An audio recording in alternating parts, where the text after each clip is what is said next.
So finally তুফান release পেতে যাচ্ছে OTT প্ল্যাটফর্মে। তবে এখানে মজার ব্যাপার হচ্ছে আই থিঙ্ক এটা কোনো বাংলা সিনেমার ক্ষেত্রে আগে হয়নি। একই সাথে দুইটা প্ল্যাটফর্মে রিলিজ পাবে তুফান, চরকি এবং হইচই। তুফান অল টাইম ব্লকবাস্টার যখন রিলিজ পেয়েছিল তখন থিয়েটারে জাস্ট আগুন লাগিয়েছিল। সেই আগুন কি এবার ওটিটি প্ল্যাটফর্মে লাগাতে পারবে? কারণ চরকিতে এর আগে রিলিজ পেয়েছিল সুরঙ্গ, 72 ঘন্টায় 1 কোটি মিনিট দেখেছিল। সেই রেকর্ড কি ব্রেক করতে পারবে? তবে বায়োস্কোপে কিন্তু শাকিব খানেরই প্রিয়তমা এই রেকর্ডকে ছাড়িয়ে যায়। যেহেতু দুইটা প্ল্যাটফর্ম আলাদা, বায়োস্কোপ এবং চরকি, তো চরকিতেও যেহেতু এবার তুফান রিলিজ পাচ্ছে, সাথে হইচই, যেহেতু চরকিতে সুরঙ্গের এই রেকর্ড, এইটা তুফান কত দিনে কত ঘন্টায় ব্রেক করতে পারে সেটা কিন্তু এখন দেখার বিষয়। এইখানে আবার কেউ এটা ভাববেন না যে আফরান নিশোর সাথে শাকিব খানের কম্পেয়ার করা হচ্ছে বা শাকিব খানের সাথে আফরান নিশোর কম্পেয়ার করা হচ্ছে। এটা যদি আমার ওপিনিয়ন থেকে বা আমার প্রেডিকশন থেকেই বলি, এই রেকর্ড তুফান খুব অল্পতেই ব্রেক করবে। কারণ তুফান সিনেমার হাইপ, ক্রেজ, রেসপন্স এটা বাংলার অন্য কোনো সিনেমার সাথে ম্যাচ করবে না। থিয়েটারও যেমন তুফানের আগ্রহ ছিল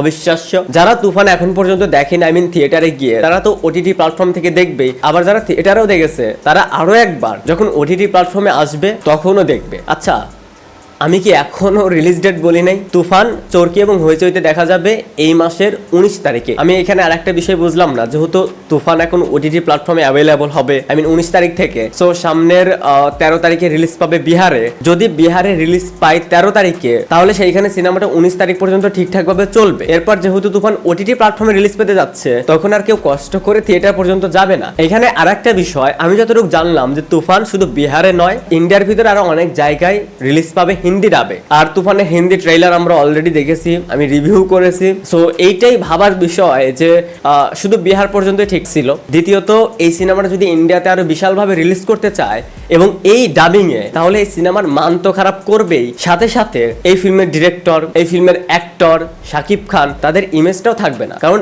এই ফিল্মের যে ডাবিং, সেটা ট্রেলারে যতটুকু দেখেছি সেটা নেওয়ার মতন ছিল না। যদি এটা বিহারের বাইরে গিয়েও রিলিজ করে, তখন সত্যি কথা বলতে সেই ইমেজটা থাকবে না। যাই হোক, তুফান এখন যেখানে রিলিজ করুক ইন্ডিয়াতে, সেখানকার অডিয়েন্স এখন এই সিনেমাটা দেখার প্রতি খুব একটা আগ্রহী হবে না। এটার অনেক রিজন রয়েছে, প্রমোশন করা হয়নি, হিন্দি ডাবিং ভালো হয়নি, আরো অনেক ব্যাপার রয়েছে। যাই হোক, যেহেতু তুফান ওটিটিতে রিলিজ পেতে যাচ্ছে 19 সেপ্টেম্বর, তো যারা এখনো তুফান দেখেনি সেটা পর্যন্ত অপেক্ষা করুন। আর হ্যাঁ, চরকিতে সুরঙ্গর যে রেকর্ড, এইটা কত দিনে বা কত ঘন্টায় ব্রেক করতে পারবে তুফান, সেটা অবশ্যই কমেন্টসে জানাবেন। Thanks for watching.